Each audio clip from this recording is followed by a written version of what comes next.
Hi and welcome back to my channel. My name is Susan and this is Skullhead. Today I'm going to be making oatmeal cookies, so stick around and we'll get started after the intro.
So when I make cookies, I normally use an ice cream scoop.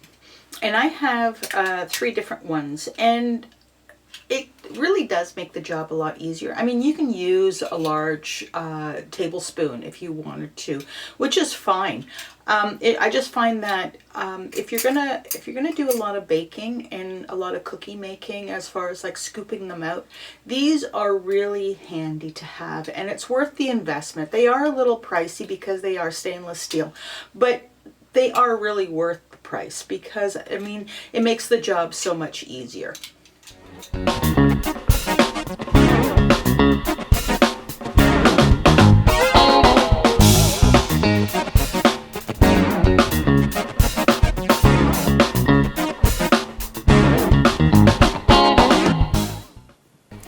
I will leave a link down below in the description to my blog where you can find the full recipe. So if you like this recipe, why not check out those ones there? Until next time, bye-bye for now.